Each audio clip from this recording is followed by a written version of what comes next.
How's it going, everyone? This is Jacob. And I'm Trevor, and you are listening to Wizard 73.3 Podcast Radio. The podcast for all things tabletop RPG, and welcome to Session 0.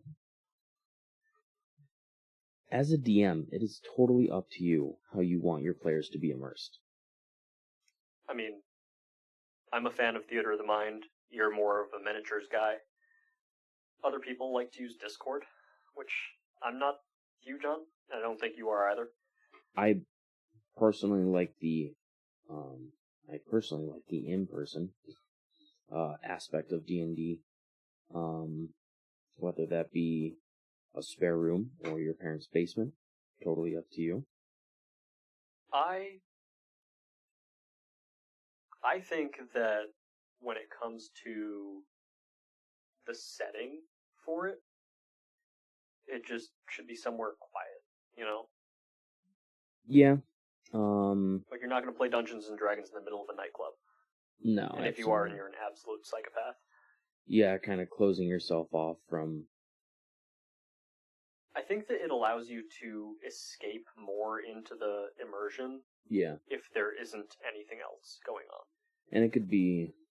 I mean, what you add to the area, too, can really affect the immersion, in my opinion. Yeah. Like, it could be as simple as a single color changing light. Like, oh god, what's his name? He's married to Sofia Vergara. Oh, he's Crocodile in the One Piece live action. I can't remember what's his name. He also plays Archon. Oh my god, I can't believe I'm blanking on his name. I know, me too. It's gonna bug me. Everyone, I think that summed up. Everyone knows who we're talking his about. His basement. Yeah. Holy crap. Yeah, his basement. That guy's basement is like my dream. What's nuts too is I don't think he DMs. Yeah. So just as a player, no, he's he DMs. Oh, okay. Yeah, it's just not his main shtick. Yeah. At least as far as I'm aware. Yeah. I don't know the guy. That's just house prep. Not even getting into actual prep. What are your thoughts on prep? Like just in general. I think depending on your DM or who you are as a person really determines what prep is best for you. For me, I need the day off. Like I can't work that day. I will spend the morning going over what you guys will or will not encounter. I prefer to have a miniature ready. Sometimes it's easier said than done, just with life getting in the way. Well, with how many miniatures you have. I mean, 95% of the time, I'm probably set. You gotta search through all those things to find what you need. There will be at least 3 minutes of total game time just searching through. And that's why I kind of like Theater of the Mind, because you don't have to get anything. It's just there. Yeah. But then you do run into problems with people who can't mentally visualize things. Yeah, I think it's a little... It's not fair for them. No. But, I don't know. Yeah, I think having the day off prior to a session as a DM is almost crucial. I think it helps. Definitely helps a lot. Just in terms of, starting with miniatures, right? Last minute hobby store runs, grabbing, I'm out of metallic paint. You know what I mean? And I gotta you're not painting things day of. Sometimes. Have you? Mm-hmm. Yeah. Oh, dude, I wouldn't ever do that. I wouldn't ever think to do that. There was a session, hours. How does it dry in time? Oh, I take a hairdryer to it. Oh, wow, okay. That's... there's been big bads that I put on the table and I finished painting it the day of. There has been character models that I put on the table day of, post-finishing painting a miniature. That's insane. I think... And depending on the miniature will determine how ready I am to paint it and throw it on the board. I'll put a primed miniature on the board. If it's just kind of a standard NPC, but if it's a main story person, not to give anything away. If you spoil anything for me, I swear to God. No, I swear to God, Jake. But yeah, just in map making too. I know, Bro, maps are, like, kind of necessary. Maps are definitely necessary. Even for Theater of the Mind, I think maps are kind of the way to do it. Well, Theater of the Mind, if you have a visual of a location, I think it makes it easier for the players. At least, like, general setting. Yeah. I mean, I don't know. I feel like general setting is easier to convey than, like, the specifics of a tavern you're in, or, you know, like, how many floors there are, and, like... And that's where it really comes down to, you need to be very specific with Theater of the Mind. You need to be describing everything that's there. And for, like, day of session prep, you know, things you need to go over, I think, for sure, are, like, the NPCs they could encounter. Like, just having a list of, hey, most likely going to encounter versus who they could encounter. Now, sorry to interrupt. No. Here's a fun little question for you. Mm-hmm. What's your least favorite thing about DMing?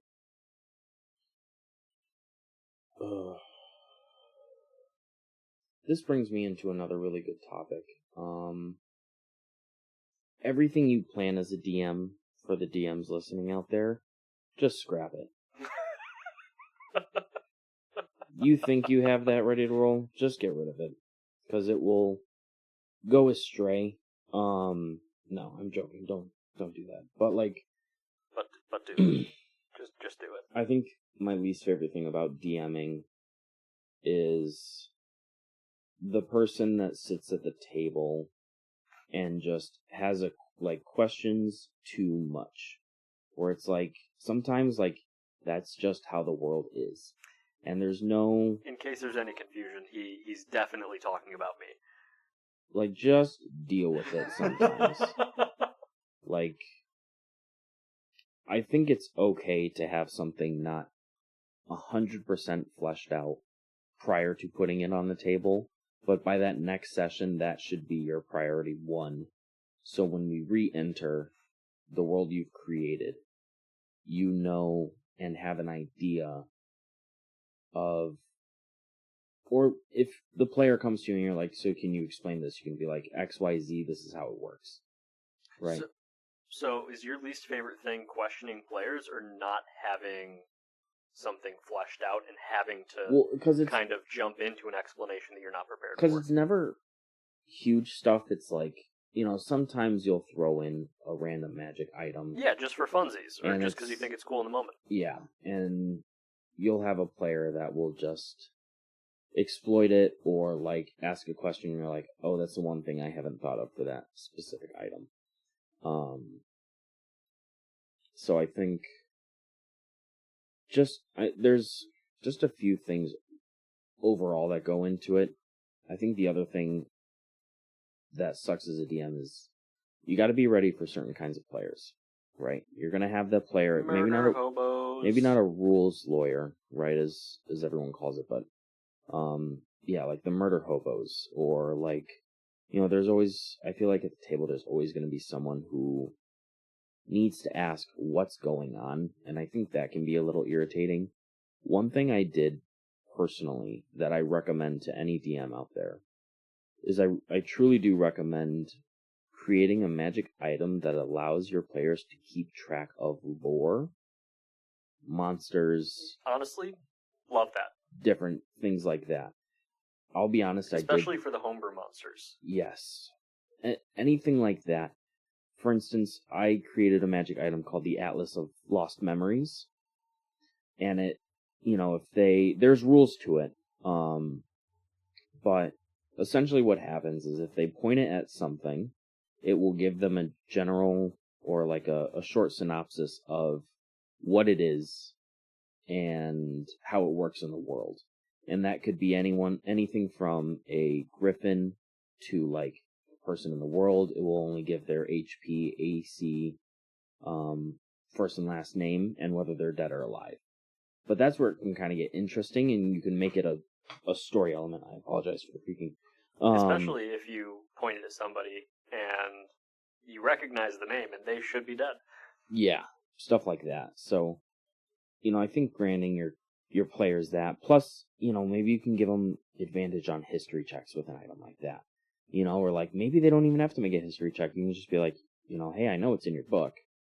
Or you don't tell them and you just let them suffer the consequences of not looking. Let them roleplay, double checking the book. And if it's important enough to your players, if you want to make the book sentient, where it talks to your Gives guys, them warnings. At that point it kind of becomes like a Pokedex, right? But like, yeah, but I mean, it's accurate. It's an element that allows you to keep track of the lore that they know as well, because odds are you're not going to send them home with that, but you can maybe manipulate the book when they're not checking it through the week until you play again. You can change something in there, and they're like, oh, well, I didn't look through it at the beginning of this session, and now I'm I could have caught what was going to happen. Just so you know, I'm now going to check every single session for that, because now I have trust issues. Well, yeah, I mean, it really does lend itself to a good roleplay environment, though. Yeah. Which I guess kind of jumps in. What style of roleplay is your preferred method? By that I mean, I know that some players are more descriptive. So they're like, my character is doing this, and you know that me, I'm more like as the character what I'm doing. But both of them are valid ways to do things. Right. But which one is your preferred? Which one do you like better?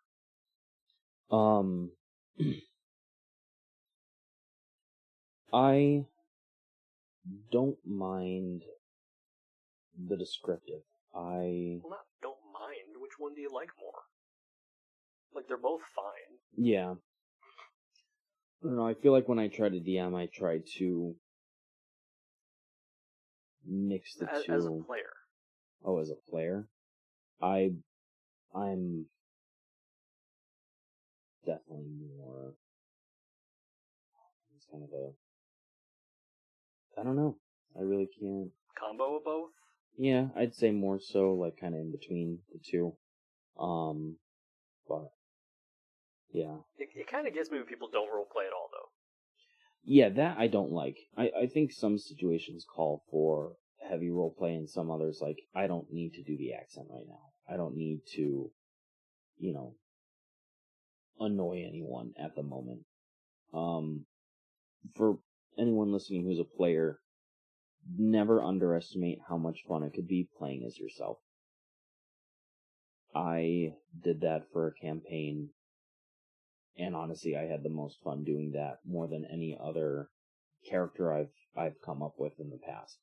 You don't have to... Reason for that is because he was playing a liar and a cheat. That's not true. Only when it called for it.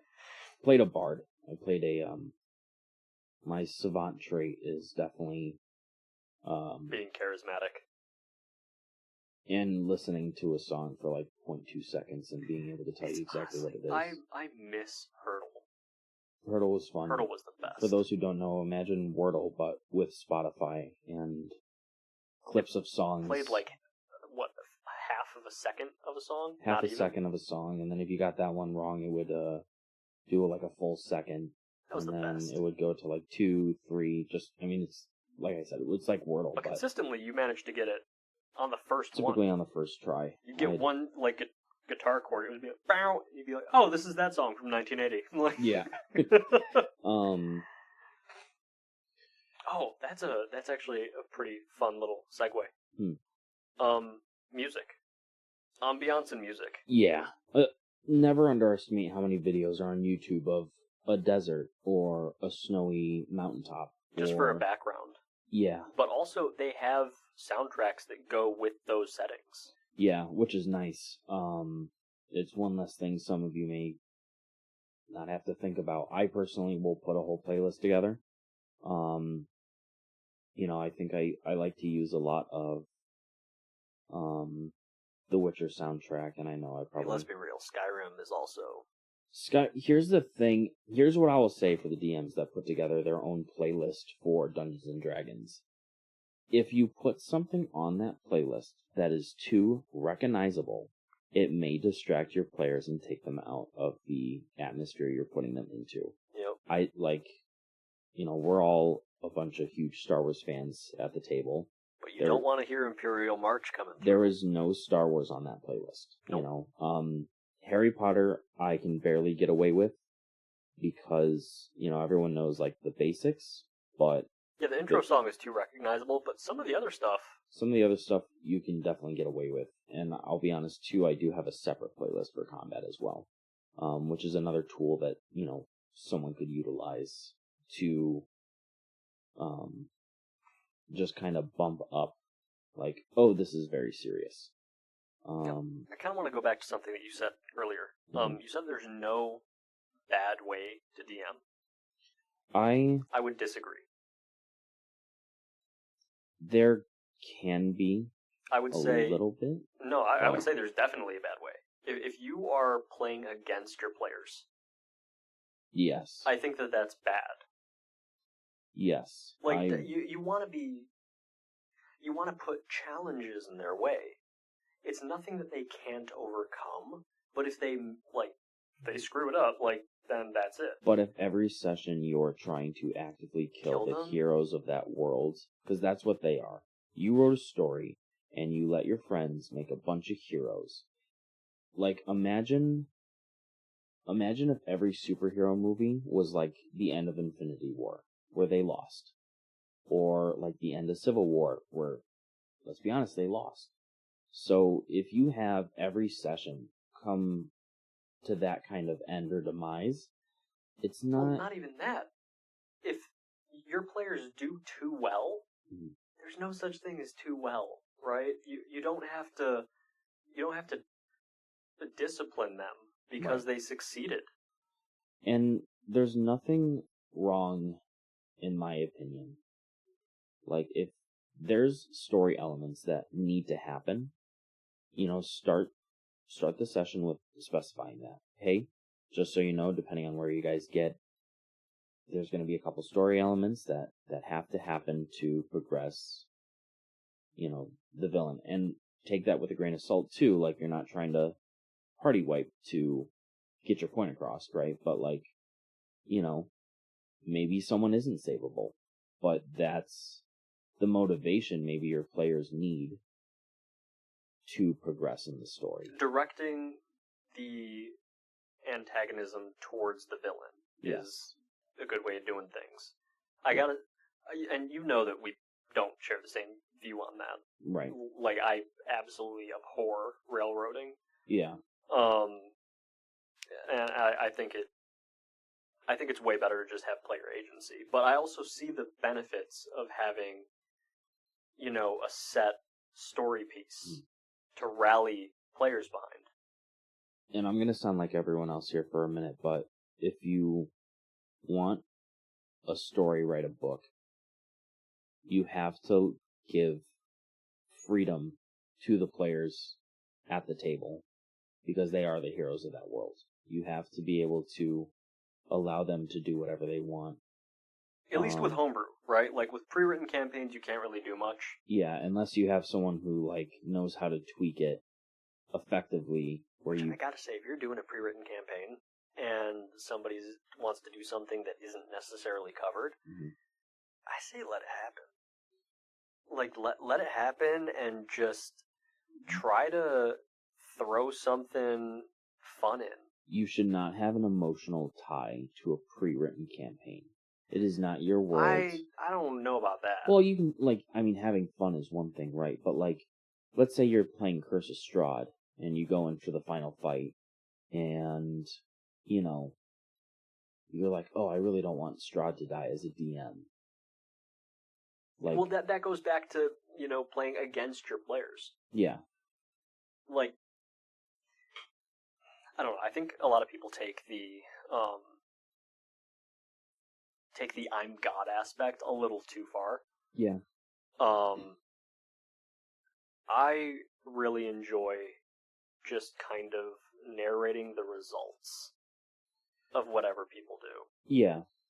No, I would. If you roll in that one when you're trying to, jump onto an enemy pirate ship, yeah, you're diving into that water, bucko. You're gonna have to turn around and go and grab him. Yeah. No, I agree with that. Speaking of kind of world building and how much you care about it, for those DMs who do homebrew, or if you're actively working on homebrew, keep in mind that your world, whether your players are there or not, your world is still moving, it's still spinning. It's just like anything else. When you're not at work, business is still open. Alright? So making sure that you know what's going on, whether it's the big bad and his plots. Honestly, I have a table for everything that my villain would be doing when the players are not in front of him. Tables, pretty much as a DM, is kind of your best friend. But just always keep in mind that the world moves. Maybe you have an NPC, that has their daughter's birthday and they're making them a locket, and that's what they're going to spend their day at work doing. But your player comes up and you're like, hey, I need a sword made by tonight, or something ridiculous like that. And he's like, no, I can't. Sorry, it's my daughter's birthday. I gotta make this locket. Blacksmith's gotta feed his family. Gotta go and grab that birthday cake. So, that you just mentioned having a table for everything that your big bad does. Mm-hmm. What makes a good big bad for you? I'm personally a big fan of betrayals, but I think as long as you have a villain that believes in what they're trying to accomplish, they need to think that they're right. Yeah, and I think if you can almost convince your players at the table that maybe he's right too, I think that makes for a compelling big bad. But I also think just scare factor too. Like they don't necessarily have to be relatable. Like I think it speaks to a good villain if they are. Yeah. But I also think some things out there, like they exist just to watch things burn. Yeah. I think writing... So, in terms of big bad, you need to determine whether... And I know this has been going around lately, but it's a good story element. You need to determine whether they are pure evil or broken. And I think that will help you write who your big bad is more than anything else. For instance, my first homebrew that I wrote, I created a villain named Romulus, and he was pure evil. At his core, you have a man who is very adept in and has a mastery over magic, but is straight up just a murderer. Psychopath. There is nothing really else to him other than the fact that he truly does just enjoy feeling warm blood run down his arms. Versus one villain I've worked on in the past is his home was eradicated by the heroes of an earlier session, and he wants to watch the world burn because the world did not help his home after those events. So you'd say that that's more towards broken? Yeah, absolutely. Because here's the difference with broken versus pure evil. Had the realm I created sent aid to his homeland, he would not want to watch the world burn after that. That could have been prevented. His big goal could have been prevented. That's fair. Given the ability of other things in that world. Versus my first big bad did not care who you were, what you were. He was just out to spill blood. And he was not broken. There was no, he didn't have the best childhood, but you could, break that down into, it's more his nature. nature versus a product of a situation. Exactly. So, and I think the broken villain that you have could be a better story element. Maybe you have a chronomancy wizard, and if you could go back in time to prevent the events of a previous campaign, or like just world elements that happen throughout time, that could be a or maybe you just do the whole like, oh, if we killed Hitler as a child, what would be different? Yeah, that's fair.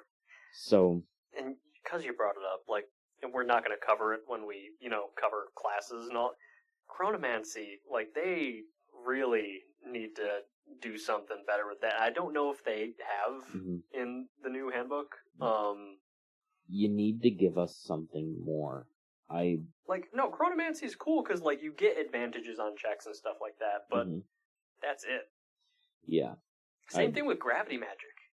Yeah. Oh my god, like, give me a graviturgy wizard and, like, have it just be gravity stuff. That would be awesome. Yeah. But I'm also, I'm selfish. I want it for reasons to break things. Yeah, that's the other player you need to talk Watch to. Out for me. I think min-maxing in a video game is totally fine. But that's the thing, though. Like, but for yes, D&D... min-maxing sucks in D&D, but I feel like there's nothing wrong with having a level of creativity when it comes to individual, like, aspects of the world that allow you to break an object. Yeah. But it's the earth-shattering possibility that if you're a homebrewer and you have a min-max player, that's where it can kind of well, that's where you gotta like really like nail down your like magic items and stuff and make sure that there isn't much possibility for them to break things to begin with. Right, but even in the core rules there's something like there's a few things that can just do it anyway. Yep. If you give the option of an Orb of Annihilation, okay, bye-bye, make a new world, or a multiverse that never happened, or doesn't exist, or stuff like that. And that's why you gotta be really careful about putting items like that in your game. Right. I think that when it comes to people breaking things, generally, it's not malicious. Yeah. If that makes sense. Like, I know that me as a player, I break a lot of mechanics for things. Yeah. Just because I'm, very by words and what everything literally means. Yeah. But it's never from a point of, I want to ruin this dude's campaign, Yeah. It's more just like, this could be fun. Yeah, and here's my thing, is that it can be fun, but it's all, I personally hate overpowered beings, right? Yep. I have never even liked it in video games. I don't think it's fun being untouchable. Like, I'm the kid who never used the invincibility, or invincibility cheats. Invincibility cheats. Now I still like the opportunity that someone's gonna come around and take me down. Because then there's a level of no threat. Yeah, there's no urgency. Reason there's no exactly. For anything. If you can just break stuff all the time, it's just like, okay, like, oh, that's not even a problem. Oh, this guy doesn't want to give me an extra 100 gold for whatever I'm selling to him. Okay, I'm just gonna snap my fingers and there it goes. Yeah, that's more murder hobo behavior though. That aspect specifically. I feel like a lot of min-maxers are murder hobos. That I don't know. maybe I'm wrong on that, but I've never experienced one personally, but I don't know. That one's a little rough, I think. The min-max are what gets me about it is, like I said, I can do whatever I want, and I think the only thing in the world, obviously then maybe like just a cocky player, right, is maybe a cocky big bad that is just like, I will do whatever I want. The whole I'll do whatever I want thing, I think that's the reason that you wouldn't like that is because that's the same type of DM, that wouldn't make it fun. Yeah, that's true. Like, this is my world, I'm God, Right. What You bothers can't do me that. about that, though, is like, unless you actually built that world yourself, like, it's just the Forgotten Realms. You know what I mean? It's just the Forgotten Realms. Yeah, like, The most influential fictional well, because it's place. still... I disagree with that statement, but, like, Really? I would... We'll get into that. Like, the Forgotten Realms themselves is going to keep spinning. You know what I mean? Yep. What a random table does in the middle of nowhere, what a random group of guys do, guys and gals do at their table is not going to affect, the company from creating the next thing. Really? Where, like... Wait, I think you're forgetting something. Okay, let's do this then. The Icewind Dale campaign, right? You play that. Mm-hmm. You beat that. Yep. Great. Let's say that blows up. Yep. Let's say you do some crazy, like, 3 bags of holding and 3 bags of holding, and just like, nuke... Phase it all out of existence. Yep. You can pick up Curse of Strahd and just keep going in the same world. Like nothing happened. Fair, but there's also people like Sofia Vergara's husband. Yeah, but like, what I'm getting at is who is literally in the lore now.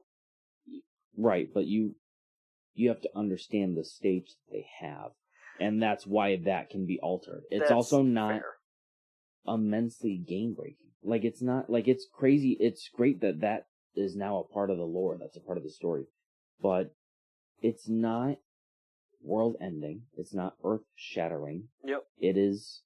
This is a story element that we are going to add. Yep. So, I don't see an issue with that. What I'm getting at, though, are the tables that don't have a stage. They're not recording and posting. They're just every week get together and blow stuff up. And, like, that's not going to stop them from picking up another campaign and just playing like nothing happened. Yep. So, how disheartening would it be if you have someone who is super into homebrew, and they're like, I'm going to use the same continent, I'm going to use the same world, I'm going to use the same setting, and now the players from the previous campaign are all folk heroes, legends even, and because the session, maybe the session or like the campaign prior to that, you did some earth-shattering level stuff, and the next session, or the next campaign happens, and you're like, oh, well, what about this guy who existed in this world? And that DM is just like, that world's gone, it's the same world, but that campaign never happened. Yeah. Like, for those who, like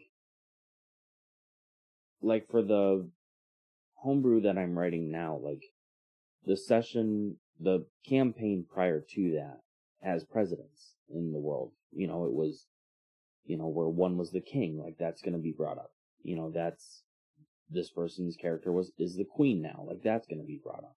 You know what I mean? I like you guys knowing that your previous character mattered, exactly. So that's why I personally hate min-maxing and earth-shattering level stuff for players, because it essentially forces you into a situation where you have to tell them that it didn't matter. And it's fine if you get the elements to do so, but it's with great power comes great responsibility, right? If you're gonna wish away one of the continents I spent 8 months building, Godspeed, Spider-Man. and has a full, like, but you see what I mean? Where it's like, if you wish away a continent, like, yeah, okay, how much time did you deep dive into that? Or like, I hand painted maps for my players. So, well, that's why I really like the consequence aspect of things. Like, you can do whatever you want, but there are going to be consequences. Not necessarily like, oh, you get struck by a bolt of lightning, you're dead, because, I'm the DM and screw you. But that's more so, let's take your continent example, right? I wish the continent away. Right. Well, okay, you've got like 3 days to prepare for a pretty gnarly tsunami, and there's a bunch of earthquakes happening. Like, you kind of mess that up. But starting on that, depending on who the player and who the DM is, it's going to be tit for tat. Yep. It's going to go back and forth. Where it's like, I'm not going to kill you directly. Then you turn into a me versus the players scenario. Exactly. So like I think ultimately that's what it comes down to, is the players are not against the DM, and the DM can't be against the players. No. I think that if you're behaving in either one of those ways, you're going to pose a problem to the group and the game in general. Yeah. No, I agree. And like, because if in a campaign setting that I write, if I have a player who, just for, what we were talking about, wishes away a continent, right? Like, yeah, I may not kill you that session, but like, then I can just pull anything out of anywhere. Oh, you have to fight 12 purple worms now. You've awoken 7 Tarrasques. But that's a DM against the player. But it's gonna, I feel like it's just gonna create a cycle of... Oh, but that's only if, like, as the DM, it's your responsibility to not take it in that direction. Right. If one of your players does something to affect your world, and it's not out of malice, then I say just roll with the punches and just try to figure out the best way forward without being antagonistic to your players. Yeah. Like, it's just a matter of, revenge is a dish best served cold, Yeah. And you don't need to eat cold food. Right. I guess. I don't know. I can see the DM that takes it slightly personally, though. Especially because, like, think about... But at that point, have a conversation with your players. Yeah. Don't... No, I agree. Don't just turn around, be silent and brooding, and just murder all of them. Like, that's not any way to do anything. Mm-hmm. So, yeah. But, yeah, I would be inclined to agree with that.